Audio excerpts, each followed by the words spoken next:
بسم اللہ الرحمن الرحیم۔ شروع کرتا ہوں اللہ کے نام سے جو بڑے مہربان نہایت رحم والے ہیں۔ پاکستانیوں، آپ سب کو بہت بہت مبارک ہو۔ آج پاکستان نے ایک اور میزائل کا تجربہ کیا اور اللہ تعالیٰ کی مدد سے الحمدللہ کامیاب رہا شاہین 3 کا۔ آج انڈیا کے میڈیا کو آپ دیکھیں، رو رہے ہیں بری طریقے سے، چیخ چیخ کے کہہ رہے ہیں ہمارا ہر شہر پاکستان کی رینج میں آ گیا ہے، اور دنیا کی نظریں تھیں اس کے اوپر کہ پاکستان کا جو میزائل ہے شاہین 3 وہ کتنی رینج کا ہے۔ اس وقت تو صرف بتایا گیا 2750 کلومیٹر تک کی رینج ہے۔ میں آپ کو بتاتا ہوں یہ 2750 کلومیٹر نہیں ہے، یہ 3000 سے بھی اوپر تک کی رینج ہے اس کی۔ اسرائیل، انڈیا یہ اس کی رینج میں ہے۔ الحمدللہ رب العالمین، ہم لوگ میزائل ٹیکنالوجی میں اتنے آگے جا چکے ہیں کہ انڈیا ہمارے کو چھو بھی نہیں سکتا ہے، اور پاکستانی قوم کو بہت مبارک ہو۔ میں نے آپ لوگوں سے کہا تھا الحمدللہ رب العالمین ہماری فوج بہت طاقتور ہے، اور ویسے بھی آپ نے دیکھا ہوگا 27 فروری کو انڈیا کا کیا حشر کیا تھا، اور آج پوری فوج، پوری پاکستان مبارکباد کے مستحق ہے۔ اللہ کا احسان پروردگار کا، جب آپ کا حکمران اچھا ہوتا ہے تو ہر جگہ سے اللہ تعالیٰ آپ کو کامیابیاں دیتے ہیں۔ ابھی ہم لوگ اور بھی بہت کچھ ہے ہمارے پاس، انڈیا کی سوچ سے ہم لوگ بہت آگے ہیں۔ انڈیا کی ٹانگیں کانپ رہی ہیں، پسینے چھوٹ رہے ہیں ان لوگوں کے۔ ایاز صادق غدار کو بولو، دیکھ جا کے انڈیا کے چینلوں کو دیکھ لے کہ کس طریقے سے انڈیا پریشان ہو رہا ہے، کس طریقے سے انڈیا کی نیندیں اڑی ہوئی ہیں۔ اس وجہ سے ان لوگ، انڈیا ہم سے مقابلہ تو نہیں کر سکتا ہے، وہ ہر جگہ ہر وقت مار کھایا ہے۔ 65 میں اپنے دیکھ لیں کیا حشر کیا تھا ہم نے اس کا۔ اس کے بعد کارگل میں دیکھ لیں آپ نے، ہم نے کیا حشر کیا تھا، ان کی گردن سے پکڑ کے ان کو دبوچ لیا تھا۔ اس کے بعد آپ نے 27 فروری کو بھی دیکھ لیا، وہ پوچھا جا گیا تھا ہمارے ایئر فورس کے افسر سے کہ آپ لوگوں نے کہاں کب مارا اور کیسے مارا، تو انہوں نے کہا اس سے کیا فرق پڑتا ہے، سیدھے ہاتھ سے مارو یا الٹے ہاتھ سے مارو، مار تو تھپڑ منہ پہ ہی پڑا ہے نا۔ تو کہنے کا میرا مقصد یہی ہے، الحمدللہ رب العالمین پاکستانی فوج اتنی طاقتور ہے، انڈیا کی اسی وجہ سے پریشانی ہوتی ہے کہ کس طریقے سے پاکستان کا مورال گرائیں، پاکستانی فوج کا مورال گرائیں، پاکستانی عوام کا مورال گرائیں۔ وہ ان غداروں کو پیسہ دے کر، ایک ایک غدار جتنے بھی ہیں سارے، پہلے سب سے پہلے آپ کو اگر یاد ہوگا ضیاء الحق صاحب نے اتنا بڑا ہم کو نقصان پہنچایا ہے۔ میں معافی چاہتا ہوں، ہو سکتا ہے کسی کو پسند آیا ہو، کسی کو نہ پسند آئے، ضیاء الحق کو کئی لوگ پسند کرتے ہوں، مگر میری نظر میں انہوں نے پاکستان کے ساتھ بہت بے انتہا برا کیا ہے۔ انہوں نے سب سے بڑے دو غداروں کو پیدا کیا، ایک نواز شریف، دوسرا الطاف حسین۔ یہ دونوں غداروں نے اتنا نقصان پہنچایا ہے پاکستان کو، اور یہ دونوں ہی ضیاء الحق صاحب کی دین تھی۔ تیسرا، انہوں نے جو افغانستان میں جب رشیا کی وار ہو رہی تھی، انہوں نے سارے افغانیوں کو لا کے بھر لیا پاکستان میں۔ ٹھیک ہے، ہم ویلکم کرتے ہیں، مگر آپ نے یہ دیکھا ہوگا کہ ان کو ایران نے بھی لیا، ان کو دوسری اور کنٹری نے بھی لیا، مگر ان لوگوں نے ایک جگہ بنا دی ان کی، وہاں سے وہ باہر نہیں آ سکتے تھے، ان کا کیمپ بنا دیا ان کو، کہاں بھائی آپ لوگ یہاں رہیے۔ مگر پاکستانی اور ضیاء الحق نے اتنی بڑی بیوقوفی کری اور اتنی بڑی غلطی کری ہے کہ ان کو پورے پاکستان میں پھیلا دیے۔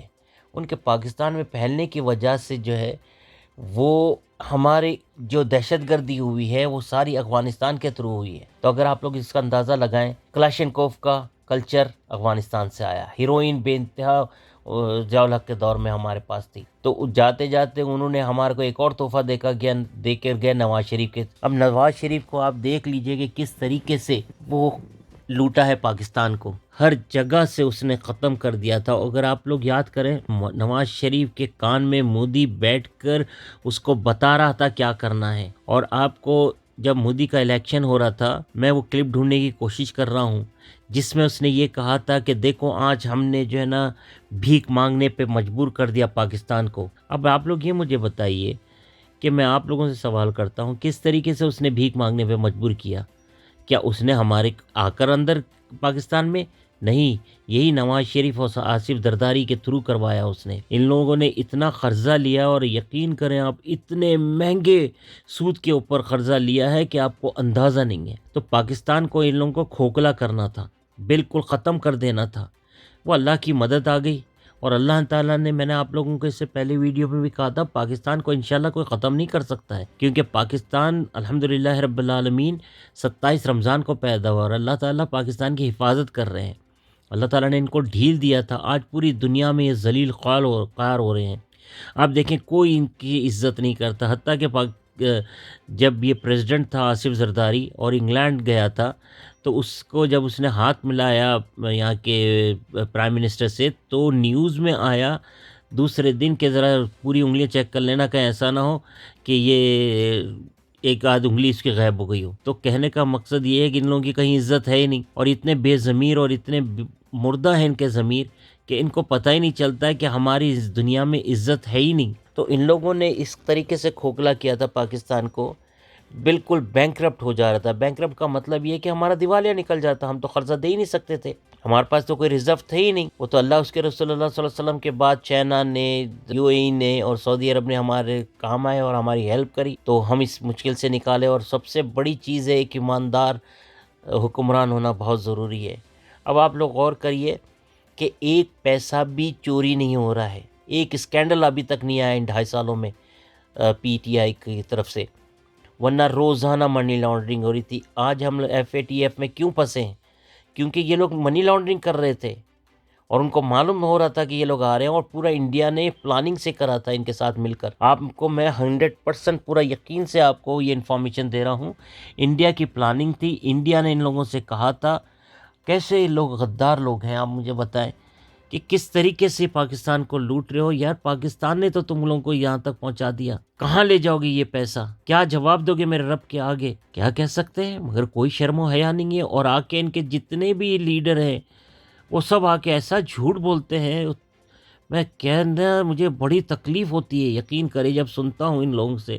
ابھی آپ نے مریم نواز کا وہ جلسہ دیکھا، اس کے اندر جو ہے نا وہ بکواس کر رہی تھی، تقریر کے نام بتا دیا کہ اس سے اسرائیل سے اور انڈیا سے BJP سے عمران خان نے فنڈ لیا ہے، ان لوگوں نے اس کی سپورٹ کری ہے۔ جھوٹ بالکل ایک دم، اور ان کو پتہ ہی نہیں چلتا یار، معلوم ہے سب جھوٹ ہے، کہ کوئی جو لکھ کے دے دیتا ہے اس کے اوپر وہ لوگ، باپ بھی وہی بیٹی بھی وہی، اور اس کے اوپر الزام لگا دیے۔ وہ تو کہہ رہا اب تو چیلنج کر رہا ہے عمران خان، آ جاؤ لے کر آؤ اور اوپن ہیئرنگ کرواؤ، دودھ کا دودھ پانی کا پانی ہو جائے گا۔ ان کے تو نصیب ذلیل ہوں گے ہر طرف سے انشاءاللہ۔ جو پاکستان کا نقصان کرنے کا سوچا ہے، آپ دیکھیے وہ دنیا میں ذلیل و خوار ہو گیا۔ اب الطاف حسین کو دیکھیے، کوئی نام لیوا بھی نہیں ہے۔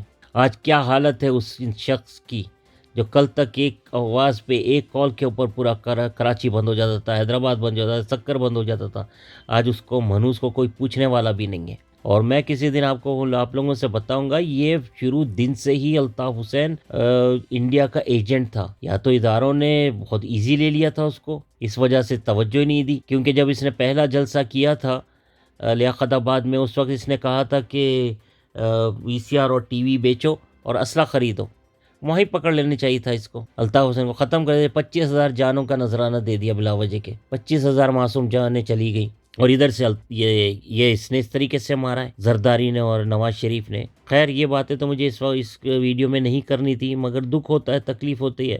ہماری فوجیں اتنی جان دے رہی ہیں بارڈر کے اوپر، ہر طرف ہماری سپاہی ہیں، ہماری جوان شہید ہو رہے ہیں، اور یہ جوانوں کے لیے، ہم فوج کے لیے الٹی سیدھی بکواس کرتے رہتے ہیں۔ تو خیر پاکستان کو، پھر پوری قوم کو، پوری افواج پاکستان کو میری طرف سے مبارک ہو، اور آپ سب کو میری طرف سے مبارک ہو۔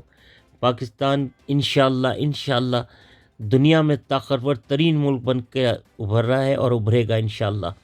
ایک دن آئے گا کہ ہماری فوج صف اول کی فوج ہوگی، اور ابھی بھی ہے الحمدللہ رب العالمین۔ اور اس وقت انڈیا کی ٹانگیں کانپ رہی ہیں، وہاں پر صف ماتم بچھا ہوا ہے۔ آپ کوئی چینل اٹھا کے دیکھ لیں، وہاں پر ہی شاہین کا مزائل کا ذکر ہو رہا ہے۔ ہم لوگوں کو تو اوپر سے ہم سلام پیش کرتے ہیں طیب اردگان کو، انہوں نے ہمارے لیے بہت اچھی نیک خواہشات کا اظہار کیا ہے، اور ہمارے واقعی میں ساتھی ہیں۔ اور جب بھی اللہ نہ کرے کبھی جنگ ہو، ہم تیار ہیں، ہم جنگ سے نہیں ڈرتے ہیں، مگر اگر کل جنگ ہوتی ہے تو ترکی بھی ہمارے ساتھ کھڑا ہوگا۔ آج بہت شکریہ آپ سب کا، اللہ آپ سب کا حامی و ناصر ہو، اللہ پاکستان کا حامی و ناصر ہو۔ پاک فوج زندہ باد، پاکستان پائندہ باد، اللہ حافظ۔